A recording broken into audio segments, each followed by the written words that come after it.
You heard there Matthew Nyindam, and he has also been revealing that he's broke as a result of this case in court. Let's listen to him also in that yet to be aired interview with my colleague Evans Mensah. We'll play that for you shortly, but then let's go on the grounds. My colleague Martina Bugri is in the Kpandai constituency and she has been engaging constituents. What's the atmosphere like, Martina, on the grounds? It's been jubilant all day since the verdict, and it's still on. If you go to the party office now, the entire place is filled with party supporters. They are jubilating, they are riding motorbikes, they are shouting on top of their voices, celebrating and calling it a victory, not just for the people of Kpandai, but a victory for Ghanaians. They are excited that what they had anticipated had come to pass, even though they were tense because they didn't know where to go to. But they are excited that finally it's come back to them and they are grateful. Now they are also cautioning that whilst they are celebrating, they should do it in moderation so that it doesn't anger the NDC and then trigger any sort of disturbance in the area. So as we speak now, the jubilation is still on. And then so far, I'm sure you've also been engaging individuals who are aligned with the NDC candidate. What's their thoughts about what transpired in court today? All they can say is that they are waiting for their official statement from the party. And now that the party is saying that they would review and possibly go back to court, they are going with their leadership. Martina Bugri reporting live from the Kpandai constituency. But let's look at the legal remits and what exactly would happen next now that the Supreme Court has ruled in favor of Matthew Nyindam. Join me now is legal practitioner Justice Abdullahi. He joins the conversation now. Just look at the legal remits of the conversation. We told you that Matthew Nyindam has also been engaging us here at the Joy News channel. You should expect that interview is coming up later today on the Joy News channel with Evans Mensah, and we would be playing you excerpts. He just tells us that indeed he's broke as a result of the legal battle that he endured. But I have with me Matthew Nyindam himself during the conversation. Matthew, we appreciate your time here on Top Story. I'll come to you, Justice Abdullahi. Please stay with me because we want to understand the legal battles that we should expect, especially with the NDC threatening that they would indeed go for a review of this court's decision. But then the man himself is with us. Matthew, we appreciate your time here on Top Story. You must be excited. Yes, my dear, I am excited. And I feel my God has spoken once again in my life. Back to duty to see how I can serve my people. So glory be to God. The great things He's done in my life. To also thank my lawyers and thank the Supreme Court judges for allowing themselves for God to fulfill my dream through them. I'm grateful to them. You're grateful, you say, but the NDC say that you should get ready for another round of legal battle. They plan to review this decision. Are you ready for that? Well, it's not up to me to say I'm ready or I'm not ready. In the first place, I wasn't ready to go to court. I won my elections with almost 4,000 votes. For whatever reason, they dragged me to court.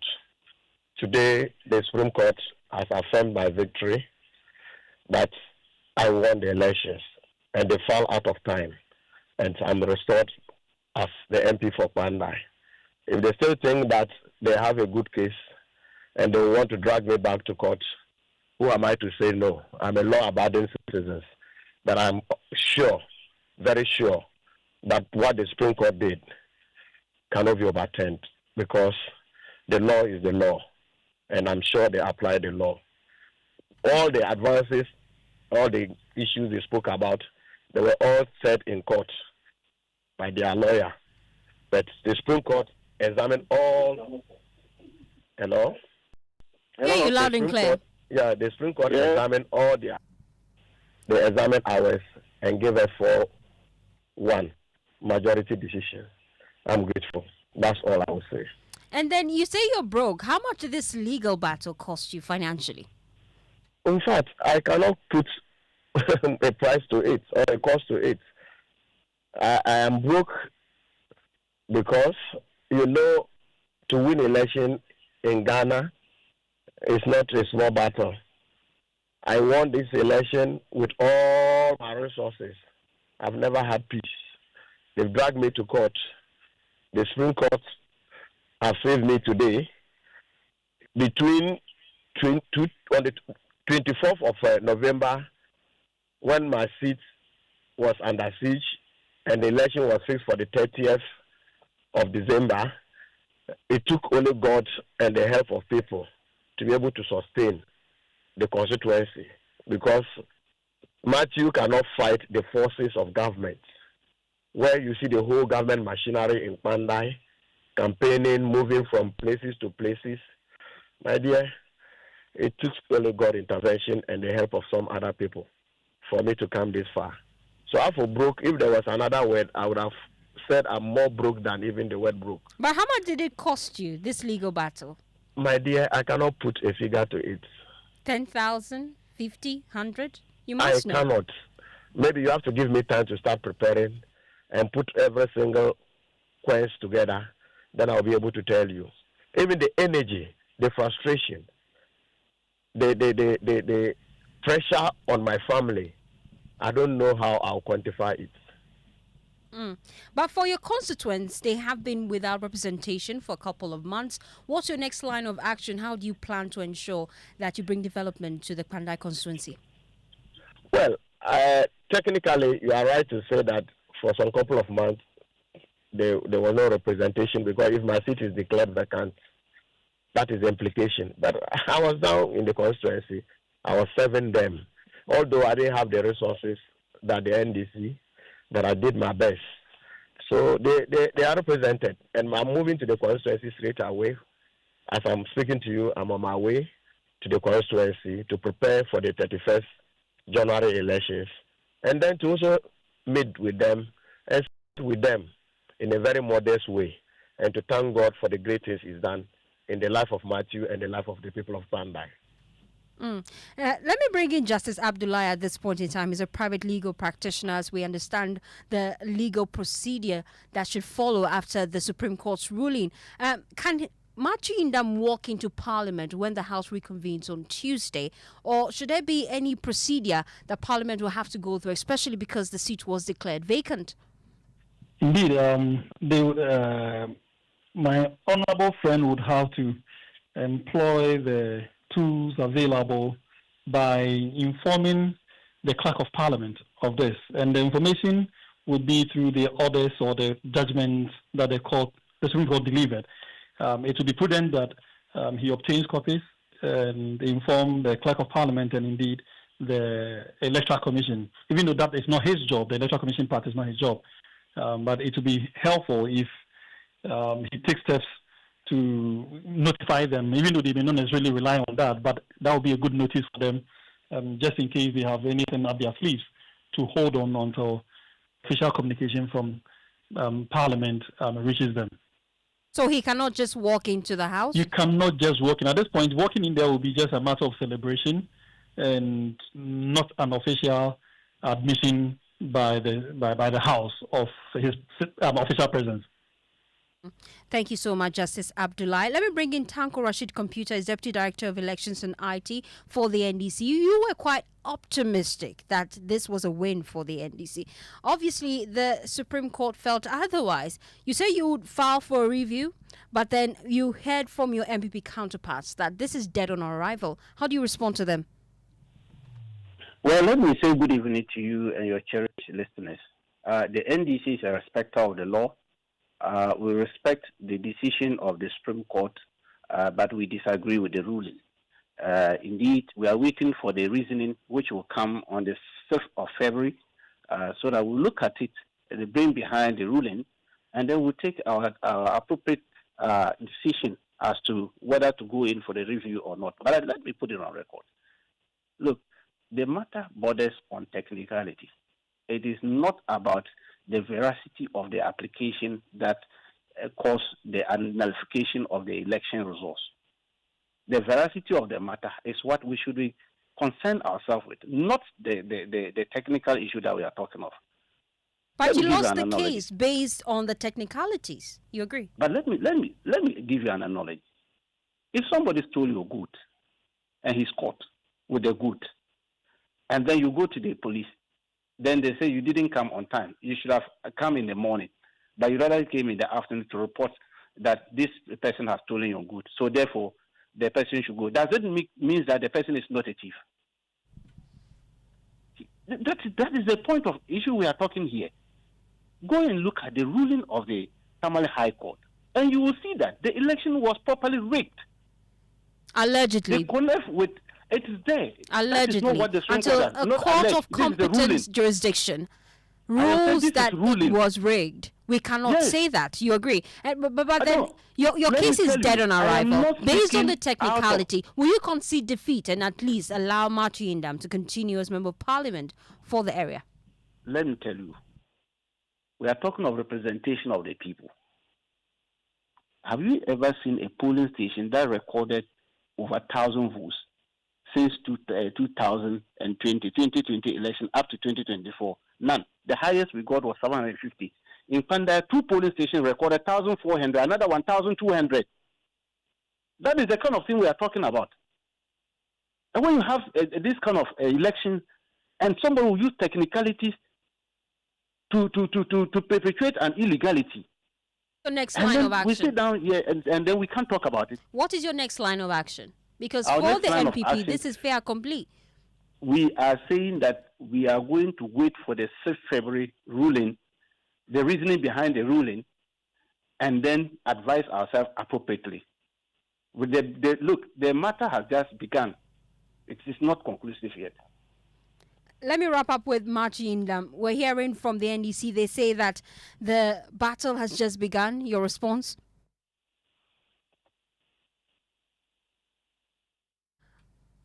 Mr. Nyindam, do I have your attention?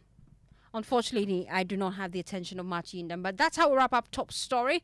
We've just been engaging key individuals. Matthew Nyindam, who is Member of Parliament for Kpandai. You should watch the Joy News channel later today at 9 p.m. My colleague Evans Mensah had an exclusive interview with him. He will be sharing his thoughts about all that has transpired in court, plus more. Up next is Newsnight. And it's all to put smiles on the faces of those you love. Daddy, thanks for the tea cash, okay? I love you. That's my daughter, Angela.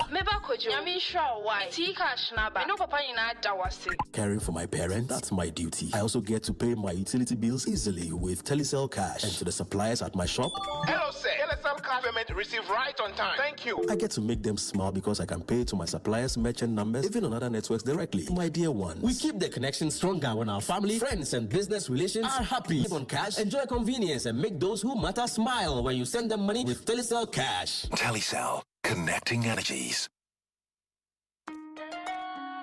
Son, we are so proud of you for setting up this hospital. I really love those hospital beds and waiting chairs. By the way, did you import them? No, Dad, I didn't. I actually got them from Kingdom Books and Stationery right here in Ghana. Wow. We also bought our office supplies, safes, executive desks, and chairs from Kingdom, and they gave us expert advice on how to set up our office. Guys, that makes 3 of us. I also got our sofa and bedroom sets, plus our dining hall furniture for our new home from Kingdom. Wow, Mom, that makes 4 of us. I usually get my stationery items from Kingdom. And my teacher also mentioned that our classroom furniture was provided by Kingdom. So there you have it. Whenever you're thinking about setting up an office or acquiring furniture for your home, etc., Kingdom Books and Stationery should be your first port of call. With over 40 years experience in the industry, we stock and supply a wide variety of globally sourced office and home furniture, stationery and equipment. Visit our head office, Takweje, Osu near the Osu Cemetery, Temania Community 4, Takoradi opposite Vijay Mays Plaza, Cape Coast University Bookshop, Spintex Road near Absa Bank, Atomic Center Point Mall, Winneba University Campus, KNUST, the University Bookshop, and Santasi in Kumasi. You can also visit our shop online, www.kingdomstoreonline.com. Hurry while stock lasts. For further inquiries, contact us on 050-162-0810 or 0302-764-101. Email info@kingdomgh.com. Kingdom Books and Stationery Limited, where quality and affordability is assured. Terms and conditions apply. No matter where we are, Africa always calls us home. And here in Ghana, the call is clear: to power growth and create lasting impact. At Stanbic Corporate and Investment Banking, we are creating giants and connecting businesses. From financing bold energy projects to enabling cleaner, reliable power for industries, we are fueling Ghana's transformation.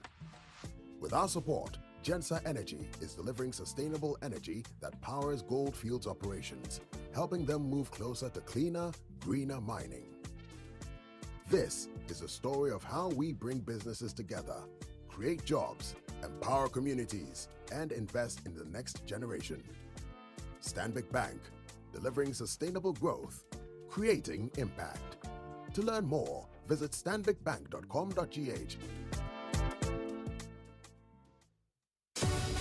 Ghana, listen up. If you're serious about starting 2026 right, Joy FM has something big for you. It's the Joy FM Big Workout happening Saturday, January 31st, and we're starting sharp at 6 a.m. at the University of Ghana Stadium. We're walking through East Legon, coming back to the stadium, turning up the energy with non-stop aerobics, music, games, and that unbeatable Joy FM atmosphere. No pressure, no judgment. All fitness levels welcome. Whether you're just starting out or you're already active, this one is for you. So call your friends, charge your energy, lace up those sneakers and pull up. January 31st, 6 a.m., University of Ghana Stadium. This is not just a workout, it's a movement. The Joy FM Big Workout. New year, renewed you.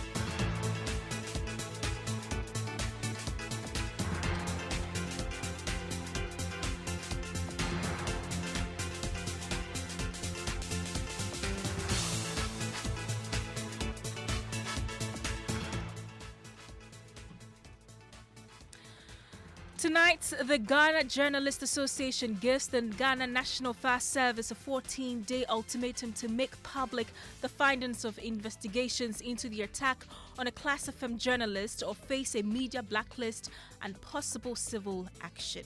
We are giving the Fire Service a 14-day ultimatum to act on this request, failing which will take drastic measures against them, including and not limited to blacklisting.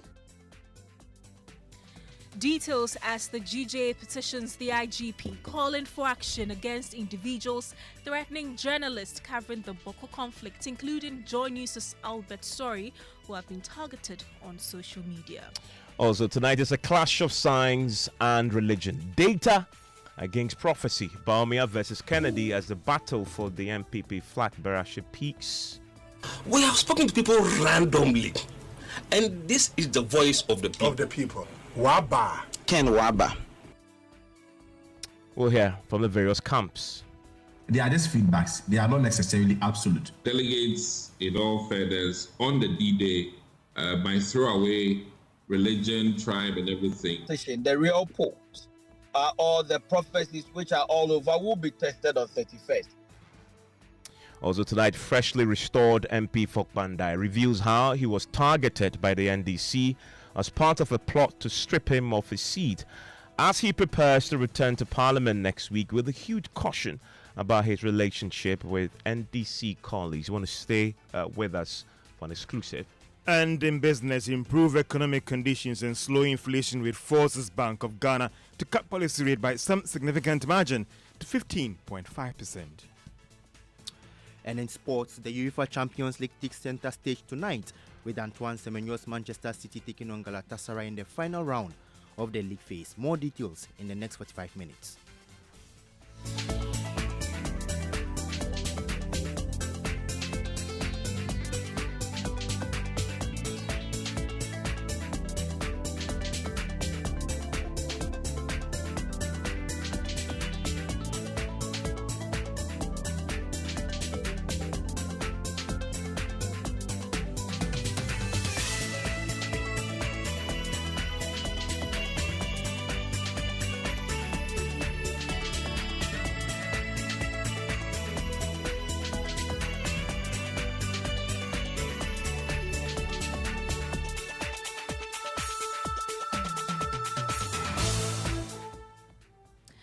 Tonight, the Ghana Journalists Association has issued a strong warning to the Ghana National Fire Service to make public within 14 days the investigative findings that led to the interdiction of officers involved in the attack on the Class FM journalist in Kaswa.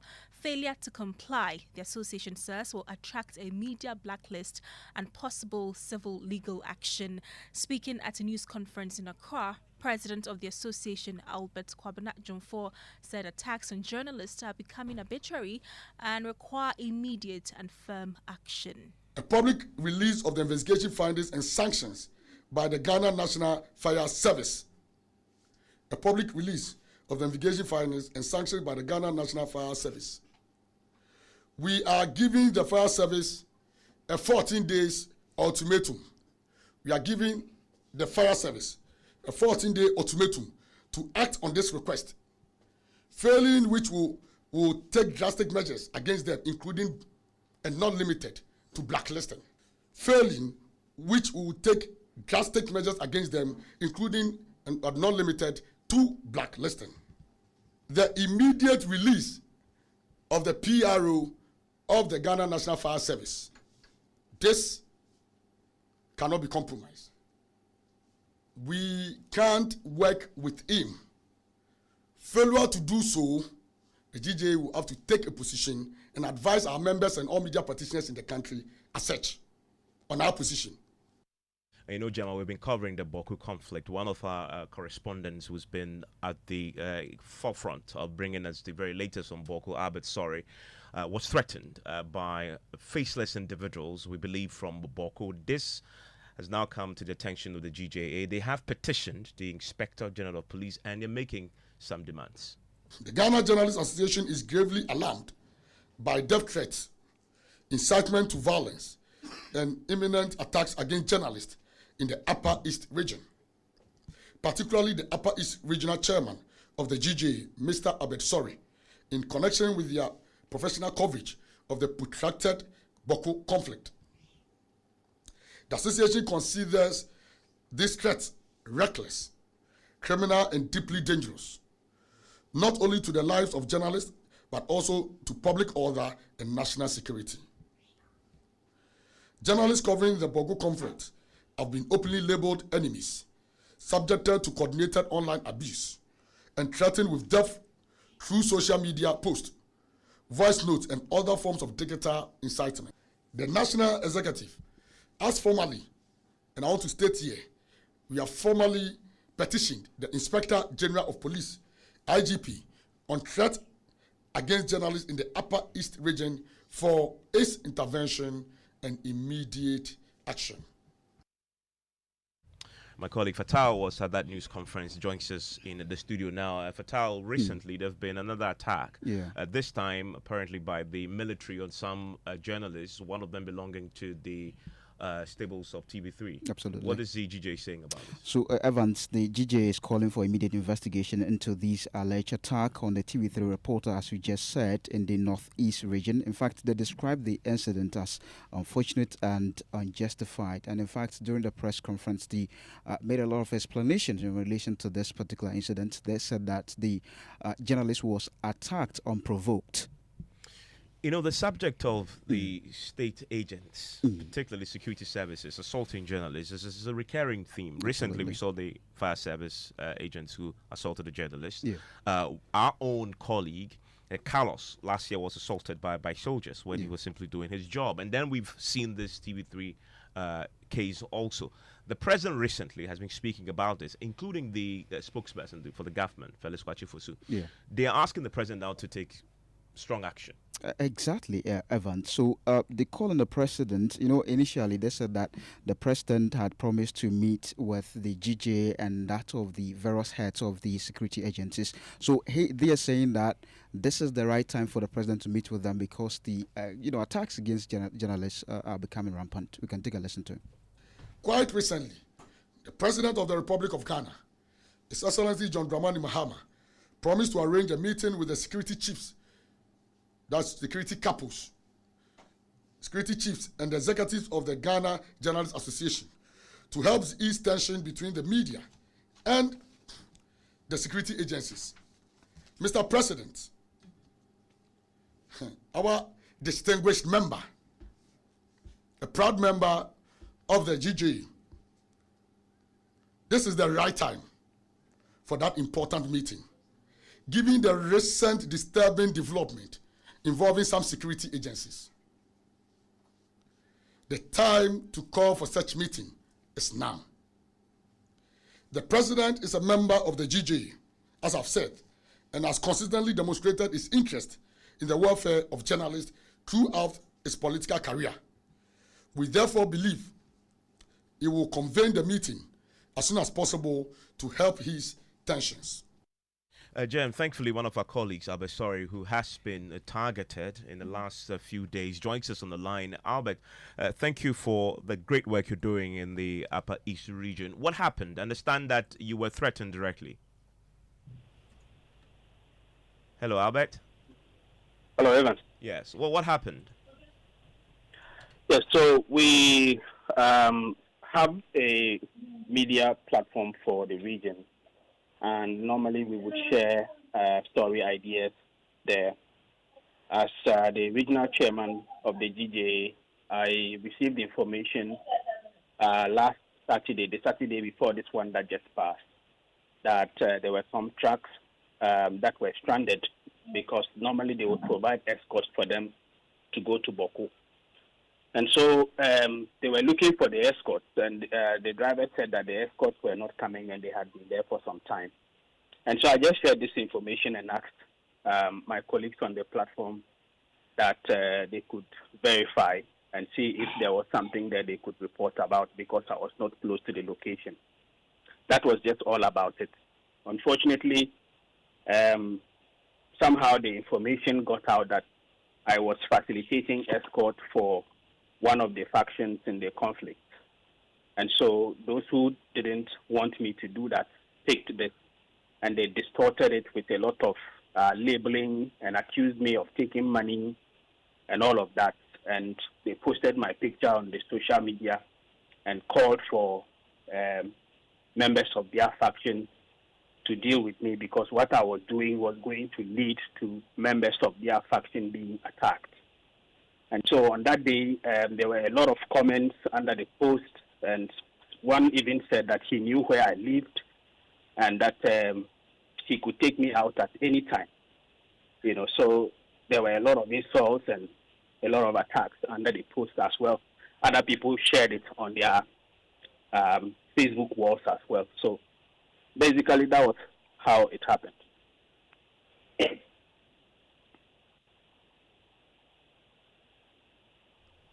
And Albert, this must have been a very traumatic experience for you. We've heard what the GJ is deciding to do on this. This definitely helps with the pressure they're bringing to bear on the IGP to step in and help address this immediately. Exactly. We had to go and also lay a complaint to the Upper East Regional Police. In fact, the regional commander was very helpful in giving advice as to what to do, and also helped me to take some security measures in place. But the general sense you get, even from the members of the GJA in the region, or journalists generally, is that they are becoming afraid of even reporting on this Boko matter, because you are basically doing your job and thinking that you are helping or contributing to bringing peace to the area. Unfortunately, anything you report can easily be misconstrued in another way, and it will lead to attack. I am not the only one who has been targeted. There were several other people who have been, attacked and called names, and people even threatened to deal with them, and so on and so forth. So it puts you in a situation where everywhere you are moving, you have to be extra cautious. Every little thing that looks suspicious, you are somewhat triggered, because you feel that anybody can harm you at any time. So, the call by the GJA president is exactly what we all want to hear. And we are hoping that it leads to some solutions, because one thing is that they use fake social media names. And so it's even difficult for you to track the people who are doing these things. So the call should also be for the cybersecurity to do something about these pseudonymous accounts that people are using to perpetrate these threats against us. Albert, thank you very much, and thanks for the great work you're doing. The IGP obviously is involved now in trying to get to the bottom of this. Keep safe. Gem. Evan, so the General Secretary of the Ghana Journalists Association, Dominic Logie, is on the line to us. Dominic, welcome to News 9. Now, you heard my colleague from the Upper East region detailing the threats that he has been receiving concerning the issue in Boko. How worrying is this for the association? We are worried because, this Boko conflict, you can't do resolution or promote peace in that area without the work of journalists. And so if journalists are working in the region where there's conflict and factions have decided to issue threats or attack journalists in that region, it will be difficult for this conflict to be resolved because we also have a role to play in peace building. And so we were really worried when our regional chairman, Albert, reached out to give us a report of what has been happening in the region, and particularly what he has received as the regional chairman, having gotten an information and sharing the information with his colleagues to respond to the call for people to report on the stranded trucks that are supposed to go or come from Boku, this other side to this side. So we are not happy, and when he sent his report, we duly forwarded the report and attached a cover letter to the IGP. I personally submitted that to the IGP's office for actions to be taken to ensure sustained protection of journalists in that region. We wouldn't want a situation where after threats have been issued and formal reports have been given out or reported to the police and nothing is done. That would be a direct failure of protection. So we are asking the police to take action and go behind the people who are issuing the threats, get them arrested, and prosecute them to serve as deterrent for others. Because a lot of people are hiding behind social media and are issuing threats in the region, and it's putting fear in the life, putting fear in journalists who are working in the region. It is not only about the conflict. If you have reported something around the conflict and you are under threat, you will not have that peace of mind to work on other beats. Dominic, I'm wondering whether you received any feedback from the IGP when you presented a petition to him. We are yet to receive feedback from the IGP on that. But what I know is that the police command in the region have invited the regional chairman, and they have taken a few steps to help him to go about his work, because it sounds like a very long procedure. We just had my colleague there talking about the threats he has been receiving, and you talk about the IGP having received the petition. He has told you nothing yet. You are corresponding with the regional police commander. Nothing concrete. Yes, we are hoping these things involve some investigation and then working with other stakeholders to get the results that you want. So we are pursuing, and it is not like we have given the thing to them and we are sleeping. We are getting to them to get results, to get our journalists protected in the region, to go about their work. Thank you very much. Dominic Logie is the General Secretary of the GJA. Evans. You're so live here on News 90s on Joy 99.7 FM. Gem, I'm going to put you on the spot here. If you have a conflict between prophecy and science, where will you pitch your tent? Science. Good one. You didn't hesitate. Well, it appears as a dilemma now. Because science can be validated. Okay. Prophecy, not so. Look, I want to hear from you. 055-11-11997. Gem just put her 2 cents on the matter. You've heard it. What's yours? But it appears that's the dilemma now that the camp of Dr. Bawumia and Kennedy Agyapong are facing, because there are two sides to this equation when it comes to who wins Saturday's primary. As you know, it's 3 more days before the NPP go to the polls to elect their flag bearer for the 2028 elections. Now, on the side of numbers, as in science, where you pitch your tent, is Global Info Analytics. Its executive director, Mensah Dankwa, says months of polling show Dr. Bawumia will win the elections.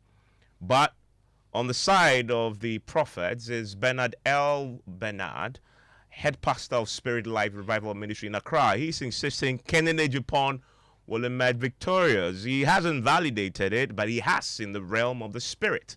So he has a prophecy.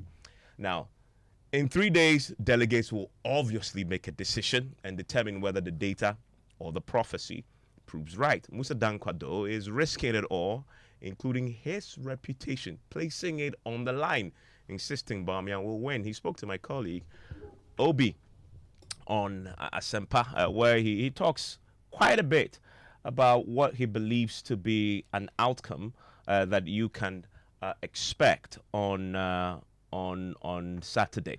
Now, I'll tell you what he says pretty shortly, but something we need to do just to weigh up the various sides of this, and our research desk has been combing through the data, but also a sense of the prophecies over the last few weeks in the lead up to Saturday. Yesterday, we looked at the science, right? The data available from several polls that told us a story. But we also need to look at the prophecies over time and see whether we're seeing a trend. So let's start. Let's just remind ourselves of what the data says. When you put the 8 polls together, who is winning? Yes. So there are a number of polls, but then we decided to go with 8 of them because they had enough sample size, and then we could clearly trace the ownership of these polls. So we had 8 of them, and then when we aggregated the 8 polls together, we saw that Dr. Bawumia was leading with 45.9%, followed by Kennedy Agyapong with 37.3%. And then the other candidates, I think Brian came in third with about 5%, and then Dr. Editrum and then Kpandai Agyapong came in last with a little over 1%. So from the polls or from the science, we have heavy concentration on Dr. Bawumia winning the race, and followed closely by. So he's on course to win according to aggregated poll. According to aggregated poll, yes. Good. Well, what about the prophecies? What do we know over the period? So over the period, we've seen 11 prophecies so far. Okay. And then they've been split. So we have 8 of them saying Dr. Bawumia will win the race. And then sorry. Let's go again. How many prophecies now? So we have 11 in total. 11 in total. 8 say Bawumia wins. 8 say Bawumia wins, and then 3 say Kennedy Agyapong wins the race.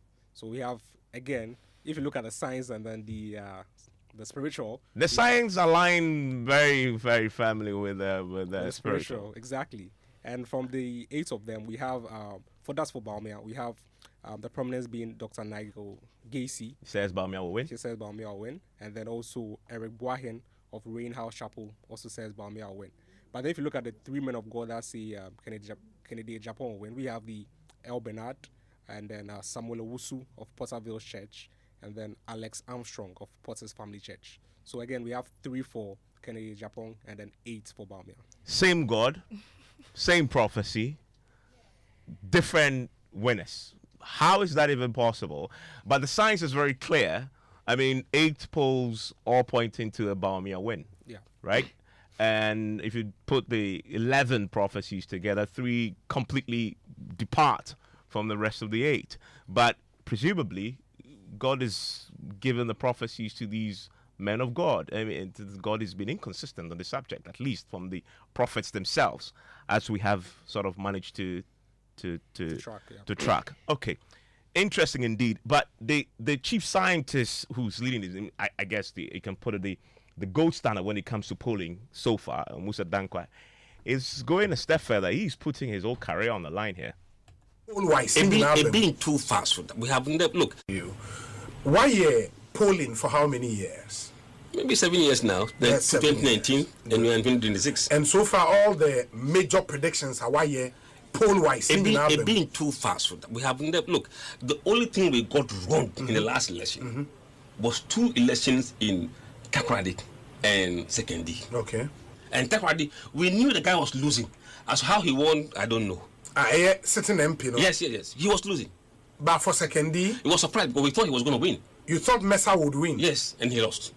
It means among us,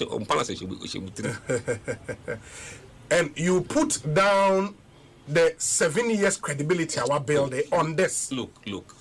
There was no difficult election for me than Akwetia. Yeah, than Akwetia. Forget about the national election. Yes. No. Yes. What else would I do? We have done the work. We've interviewed. Look, in the last month alone, we interviewed 10,000. Yes. In the previous month, no, at least 2,500 or 3,000. So who did come on? We have spoken to people randomly, and this is the voice of the people. And we say, well, it's the voice of God. Okay. Yeah. Where is science? Yes. Look, anywhere else in the world, they don't fight the polls. The polls are done credibly with the right methodology and approach. This is really fascinating. Interesting. Because really, if you look at it as Reset Desk has pointed out, there are 8 prophecies that back Musa Dankwa's position. Even if you want to play in the realm of the spirits and religion, etc. 8 of them say Bawumia wins. Only 3 say he loses to Kennedy. You have to make of that what you will. But let's hear the El Bernard. What does he say? He's maintaining his prophecy, and he says it's undeniable will of the people. Kennedy Japan, the shock to the system, and the flag bearer, the NPP never expected. That's the whole message there. Obia Jenbe and the A no Baba boom and Ken will come. Ken Waba. And you are putting 27 years of prophetic ministry on the line. I'm putting 27 years of hearing and seeing, 18 years of pastoring the church in Accra on the line.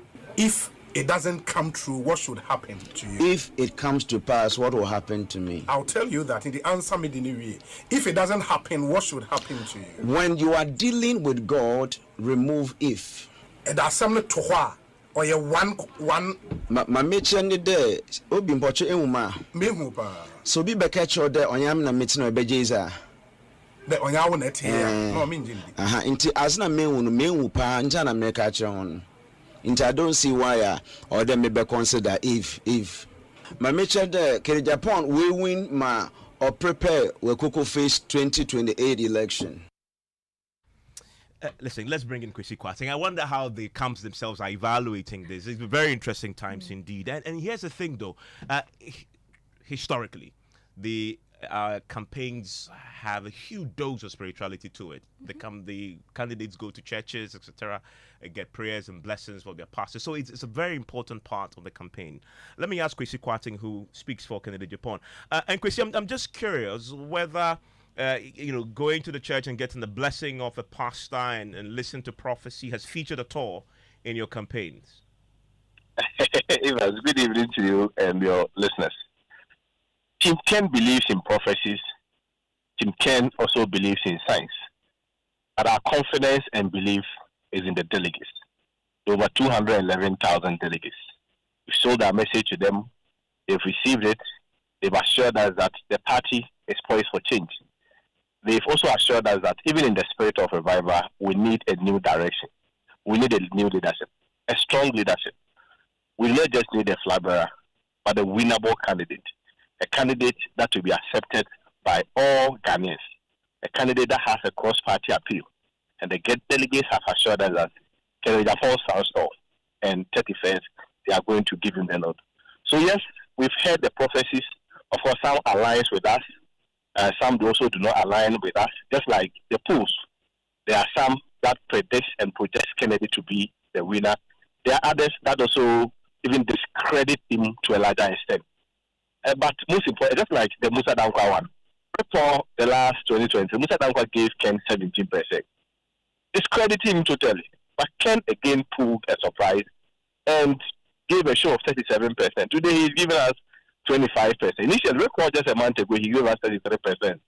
And now, all of a sudden, within 4 weeks, we've rather come down to 25%. We respect his works.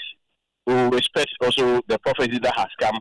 But most important point that we have to let Ghanaians know that we are not banking our hopes on prophecies or polls. At the end of the day, if there is any greater pool, if there is any greater prophecy, the manifestation of that prophecy and the manifestation of those polls will be done by the 31st, by the delegates on the 31st of January, which we are confident will come out. That is as scientific as it gets, because the delegates, they vote and they decide. That's the reality there. But Chrissy, our research team tracked 11 prophecies over the period, right, leading into Saturday. And 8 of these prophecies say Bawumia wins. Only 3 say Kennedy wins. And then you look at the science. The science also, if you put the 8 polls that we tracked together and strike the average, again says Bawumia wins. And Kennedy comes in second place. That definitely poses a problem, does it not? I mean, it gives you a sense that if you look in the spirit realm, Bawumia wins. If you did science, Bawumia wins.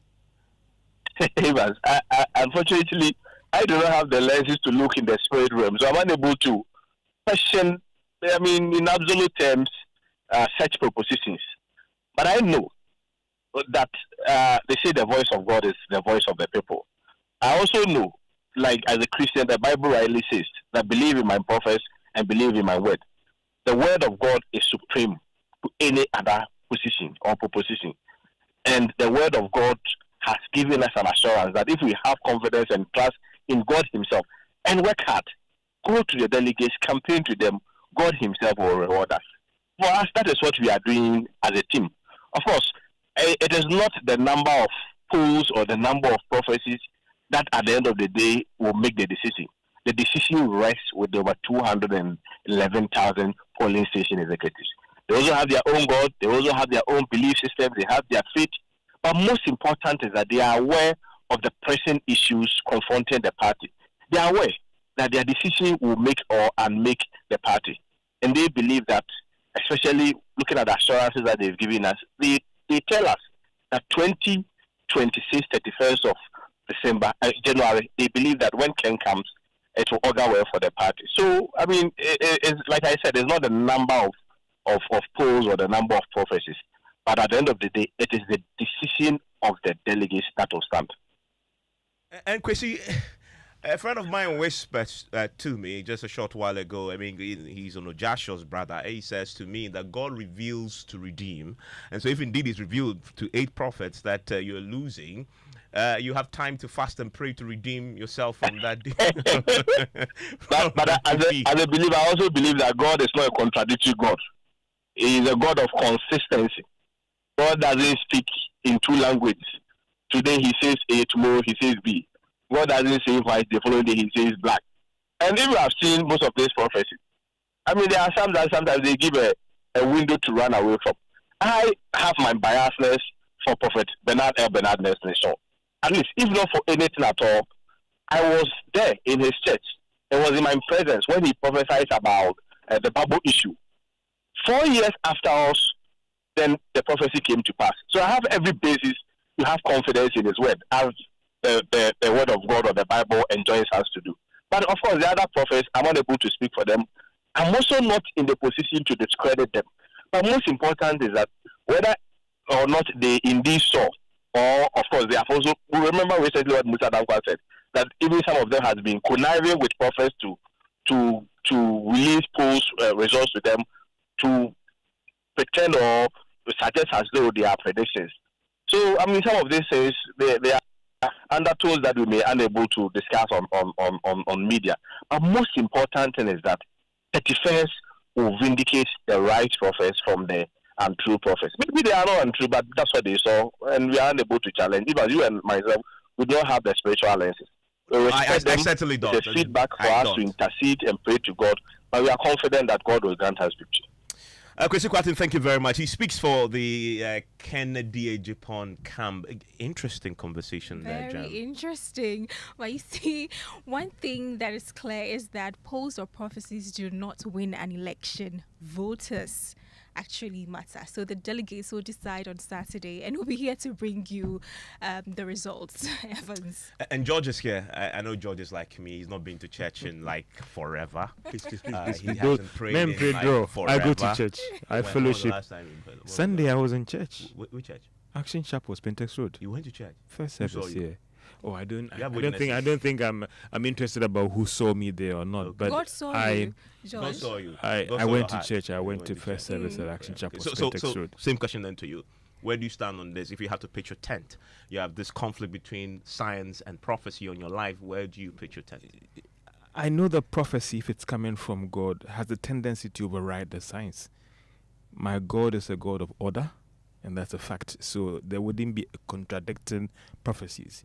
Also, if that prophecy is taking away the glory to God to a human being, I'll question that. Preach on. Also question their fruits, you know them. Oh, just capulentos. So, but here's the question to you, though. So, square the circle for me. How come then, as we tracked the prophecies, 11 prophecies, same God, given, prophesying through man, and yet 8 prophets say Bawumia wins, 3 say Kennedy wins. How does that happen? The source of that prophecy. But they all say the source. I'm saying that if that prophecy is meant to again edify man, or rather edify God, it would separate the wheat from the chaff in the first place. That is it. So on Saturday, we'll either learn the 8 prophets who faked the prophecy. Yes, of course. Or the 3 prophets. Any of them really could fake it, and but we'll see which of them. And like you said, God refused to redeem. I mean, it wasn't meant for a public show. When it matters that prophecy has to be told to the whole nation, it would. But if it's meant for you, I don't need to come on air and broadcast it. I can tell you that this is the situation. Maybe you don't even need to go ahead and participate in the election at all. So I'm just saying, just test the source of that prophecy. By the way, listen, let me invite our listeners to join us. If you're also watching us on Facebook, do so. Because I want an answer to that question. How do you explain the prophecy tracker we just brought to you? Same God, prophesying different outcomes to 11 prophets. 8 of them say Bawumia wins, 3 say Kennedy wins. Yeah, Gem? Yes, Evans, but the big question is, are we talking about the same God? If they are prophets, it must be the same God. Who ordained them as prophets even in the first place? I don't know. They claim to be prophets. Okay. By their fruits, you know them. I guess Saturday, close of 2 p.m., we'll know the fruits. Yeah. But if you listen to us and have an explanation, please volunteer. 055-1111-997. George has it covered. Myself and Gemma, we lost. So we need that clarity. What do you have in business, George? Well, events coming up, improved economic conditions and slow inflation rate forces Bank of Ghana to cut its key lending rate by some significant margin to 15.5%. And President John Mahama highlights Gold Board's role in helping the country take control of its gold exports. The business news on Newsnight is brought to you by MTN Business. Welcome to the new world of business. Kingdom Books and Stationery, your number one-stop shop for all your office essentials, scented tanks and Pepsodent, Herbal and Charcoal. Kweku at his spunky new office to congratulate him on opening his business. And man, was I impressed. The business is just moving quick. The sales, customers, everything is just working seamlessly. The secret? He said, it's MTN Business Broadband. In this fast-paced environment, we need fast and reliable internet to support all business types. No laggy online meetings, great download and upload speeds, impeccable business management systems, all inclusive. I mean, you can have it all. Shout! I signed on immediately. To enable your business stay ahead and stay connected, make sure you're signed on to the best internet made just for businesses. MTN Business Broadband. Sign up today on broadband.mtn.com.gh and manage your account on my MTN app. Call 0244 308 111 for more information. MTN. Hey, Andrea, challenge these days new level crowd. Where did you pass? Me, pass somewhere. I just switched for a better life. Hey. I switched for comfort. Look, your salary deserves better. Switch? Yeah. How do you mean? I switched my salary account to Fidelity Bank. Oh, okay. And that's my jackpot. I get higher loan amounts with lower interest rates, as well as personalized financial support. They gave me a loan to expand my side hustle, and the terms are just flexible. Wow. Your salary deserves better. Oh, my salary deserves better, Pa. You see the way you are smiling wide? Yes, I will switch and smile wider. Your salary deserves better. Switch to Fidelity Bank today and enjoy lower interest rate, car and home loan, personalized financial support, and a smile that lasts. Switch and smile wider. Fidelity Bank. Believe with us. If I believe with us, Fidelity. If I know I dey your side, Fidelity. At Star Oil, we believe fuel is not just a commodity, it is a lifeline. Every cedi saved at the pump is a cedi that helps a mother send her child to school. A farmer transports food to the market, or a young entrepreneur deliver their first order. Our mission is to make fuel more accessible by offering consistently competitive prices, helping ease the financial burden on Ghanaian households. In a country where transportation costs can consume nearly a third of household income, this is not just business. It's a social responsibility. Star Oil, still quality and affordable fuels for all.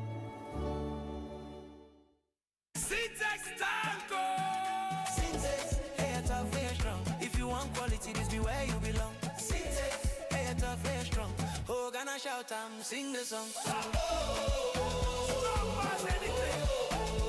When the sun they hot, syntax no break. When the rain they fall, still no shake. Builders they choose and plumbers they prove. Any project you they start.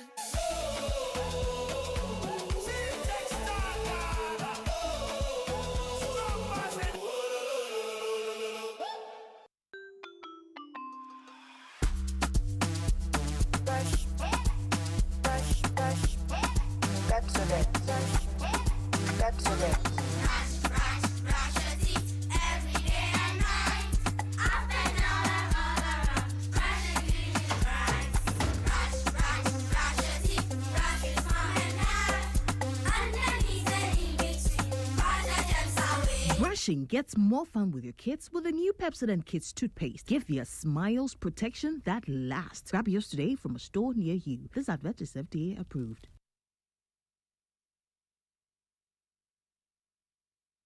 You're welcome back to Business on Newsnight. Now, improved economic conditions and slowing inflation rate has forced the Bank of Ghana to cut its policy rate by some significant margin. The central bank dropped its key lending rate to commercial banks to 15.5%. There is more in this report. 15.5% policy rate cut might be the lowest that we've recorded since March 2022. Speaking at a news conference in Accra, the Bank of Ghana governor gave further reasons for the cut in the policy rate to this new level. In taking the policy decision, the committee, the MPC, acknowledged that macroeconomic conditions have improved significantly. With stability largely achieved, the focus of policy now is gradually shifting toward consolidating these gains and supporting stronger real sector recovery. Could a continuous cut in the policy rate result in inflation spike? Well, the governor has been downplaying these concerns. If you notice throughout the policy statement, the MPC statement, we kept talking about tight monetary policy conditions. Throughout last year, yes, we were easing. However, we were sterilizing at the same time. And if you look at the data in terms of sterilization costs, you see that we were not loosening the anchor. Bank of Ghana Governor Dr. Johnson Siama has also been given reasons for the decline in net gold holdings over the past year. At the last MPC, I remember we spoke about a rebalancing of our portfolio. And what we did was to look at our peers, our peer countries.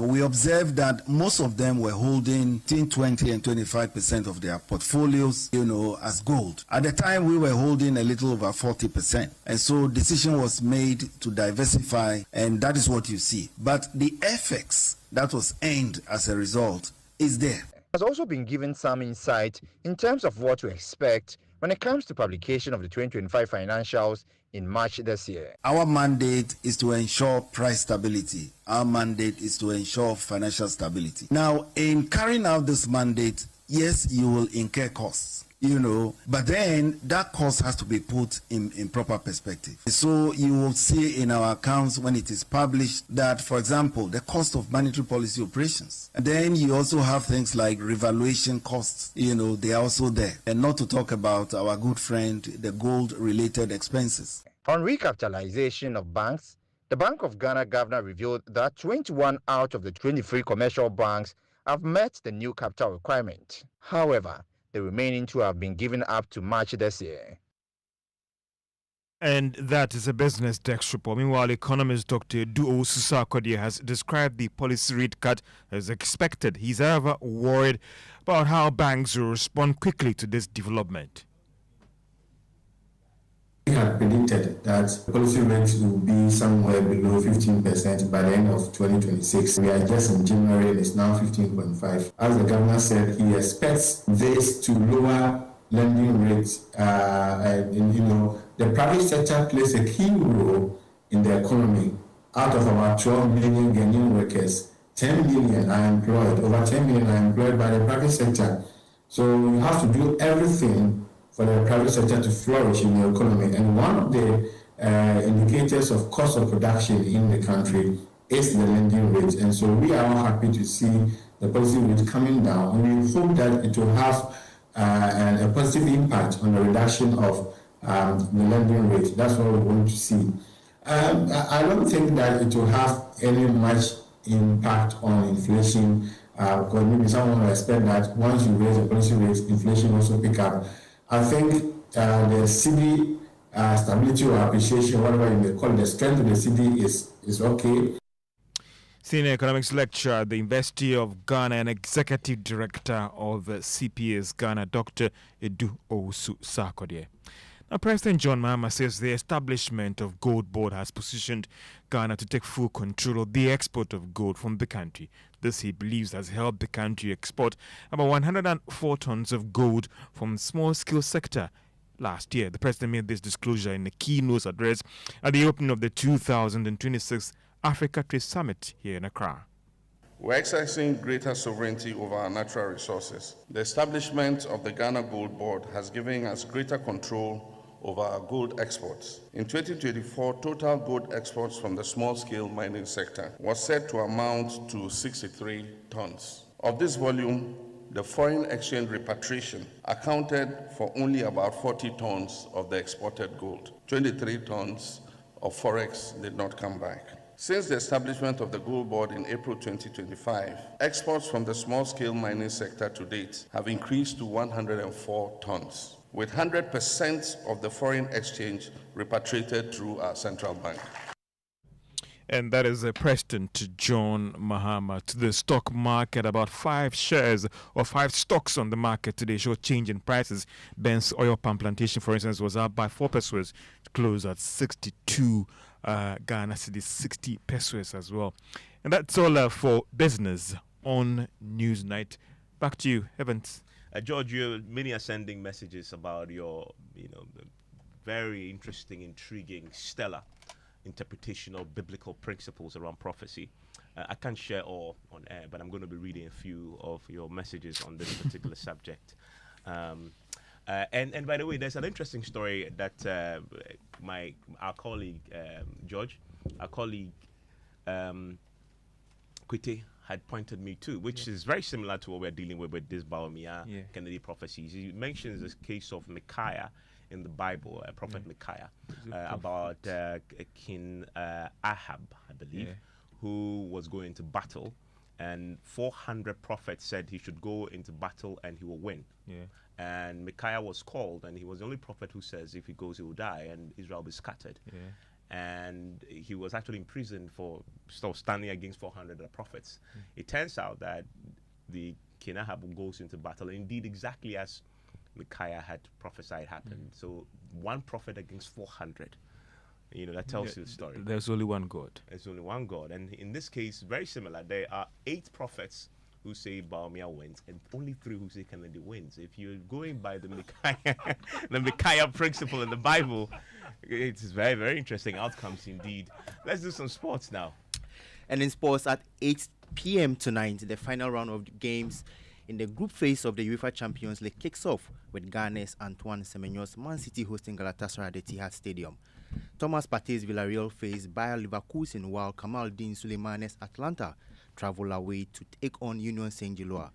Other exciting fixtures to look out for include PSG versus Newcastle, Real Madrid versus Benfica, Copenhagen versus Barcelona, and Napoli versus Chelsea, which will be live on Hits 103.9 FM with the Joy Sports team. Now, ahead of that game, Antonio Conte has been speaking about reuniting with his former club. I want to tell thanks to Mr. Abramovich, and because with Marina, they gave me the opportunity to have my first experience abroad, and it was a great experience because we are talking about a fantastic club with a great vision, with you breathe the mentality, the winning mentality.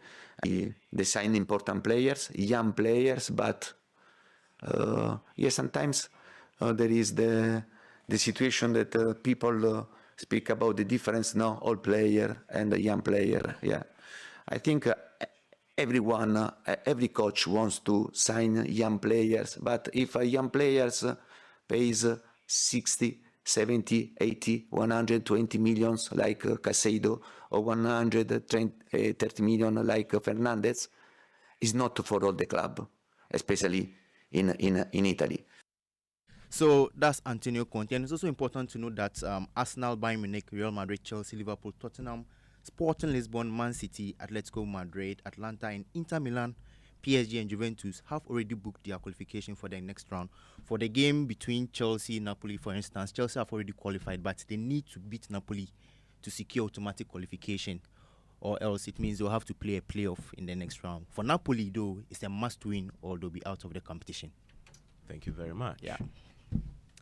Now, Evan, Supreme Court's Judge Justice Yoni Kolindi is a proud old student of Tindamba Primary School, and he is leading the charge against the Wa Municipal Assembly's plan to demolish the school. Justice Yoni Kolindi is not mincing words as he vows to use every legal means to stop the demolition. As tensions escalate, those students are gearing up for a legal battle with Justice Kolindi at the helm to oppose plans to demolish the 70-year-old school for a proposed 24-hour economy market.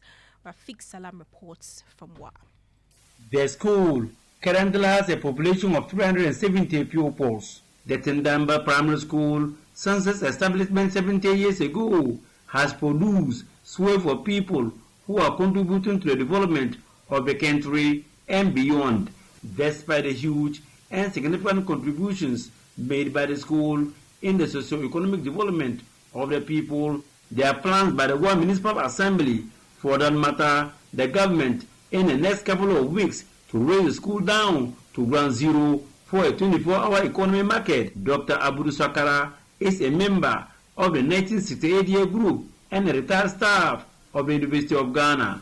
Coming to demolish a very important school that has some kind of historical reason in our community for the purpose of building a market. Because a lot of people have passed through the school. So if you are demolishing it, you are trying to what? It will disrupt our attachment to the school, our emotional attachment to the school. The best thing for them to do is to look for a different alternative. The pupils will be relocated from the area to the Tindamba Junior High School and the Nouria and Huria Islamic schools, where they will see part of their classrooms for use in the interim. Mwazu Mohammed Akram is the chairman of the school management committee. Let's say the chief executive or the minister or any of the relevant institution, do they pick them from the market? They are educated. That is the reason why they are picked. Worried about the development to convert a relic to a 24-hour economy market, Supreme Court Judge Justice Yoni Kolindi himself, an old student of the school, together with other senior old students of the school, engaged municipal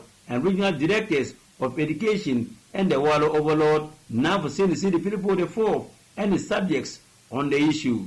Justice Kolindi was unequivocal and blunt, saying they won't allow the school to be collapsed for a market. We will not, with all due respect. We will give you the hardest fight of your life, and we will use every lawful means to resist any plan to turn that school into a market. It's not going to happen. We'll take it left, right, center, and fight it with every lawful and legitimate tactic that is permissible in a democracy. Reporting for Joy News, Rafik Salam. Wow. Let's quickly get some clarity on this and see if the school management committee have had any word from the assembly if they are ready to rescind their decision to build this 24-hour market there. Muazza Mohammed is a member of the school management committee. Mr. Mohammed, thanks for your time here on News 9. Have you heard anything from the assembly and are they reconsidering their decision? Good evening. Greeting to all cherished listeners of Joy. I think the municipal assembly on their own did not consult the school management board before putting up this. So due to that, the student plus the PTA, the teachers were all not informed of the decision to demolish the school and relocate it. So it came as a surprise through the municipal director, which got us informed with the decision of the municipal chief executive. In the interest of time, I believe since this you have engaged them? Yes, we've engaged the parents. Now, what about the municipal assembly itself? The municipal assembly did not engage it up till date we are speaking. Have you reached out to them? The old boys reached out to them. I understand they declined speaking with them, but they told them the matter is with the overlord of war. As you speak now, it's the overlord of war who have to decide whether or not they can go ahead and demolish and build the 24-hour. That is what they are saying. We can't ascertain whether that is true, but that is what they said to the old boys, not us. We are not even engaged. Up to date, I'm speaking with you. But we are not clear, engaged. You're going to resist the demolition of the school. I think that is the best thing, because you can't change school for market. Supposing it is market, and the municipal chief executive appointment, would they have taken him for a market? That is because of the education. And it makes a difference to have a Supreme Court judge in your corner, does it not? Oh, yes. He's an old boy who is continuing 20 lawyer Abu Sakara, and there are many old boys. Even one of the sub-chiefs of Wa, Busana Ali Pilpo, is also an old boy. So we have a lot of old boys. Thank you very much, Mohammed. Muazza Mohammed is a member of the school management committee, and a few messages coming through, Gem, about this very interesting subject of the prophets and Baumia versus Ken. Musa says, Evans, we appeal to imams, clergymen, and traditional leaders to pray for the NPP as a party is at crossroads. History shows that whenever they embark on such exercises, the outcomes are often unfortunate and unpalatable. And Nana on the Sprinters Road says, Evans, do we really have prophets in this country? Gem, one attempt an answer. I think I have put you in a tight corner enough in the last 1 hour. Adams and Teshi says all these so-called prophets have not received any message from God. They are just giving predictions to make themselves popular. And then you have one from the USA, signs because, and this to the question, you have somebody who's backing the position you took. It's a science because there is no single true prophet today. God no longer uses prophets. And he quotes the chapter from the Bible, Hebrews 1:1. The Bible is the ultimate, he says. And then you have, I am not surprised by the, he says, hypothetical conduct of, says Matthew Nyindam, and talking about the case decided by the Supreme Court today, the MP for Kpandai and his fellow members of the NPP. He says, I advise Matthew Nyindam and his fellow members of the NPP with James 3:10, which says, out of the same mouth come praise and cursing. Well, this has been a very biblical News Night. My name is Mensah. My name is Gemma Appiah. And guess who is here with Strong and Sassy? Hi, Evans. Hi, Akopa. So I wanted to, ask you this before I get into what we're discussing today. What would you say has been your January so far? Like, if you're describing how January has been for you so far, what would you say? Very good. January is my best month. Oh, okay, so when it comes to the money, everything is money. okay. Yeah. That's a good question. Today for me is like the 55th day of January.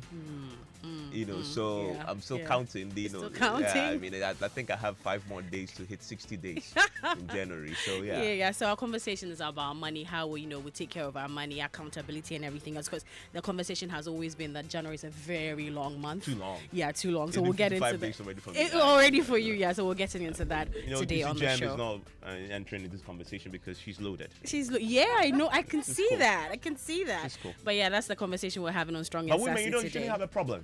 You think? It's strong and sassy. You know what I mean? Yeah. You loaded. We get the money from the guys. If the guys are not, if they that's don't my have point. the money, then we still are not The loaded. thing about women and getting money from guys is the guy would rather starve and give the money to the girl. It happens all the time. Oh, we love you guys for that. So yeah, we'll tune into Strong and Sassy right after this. can't We'll wait. talk about it.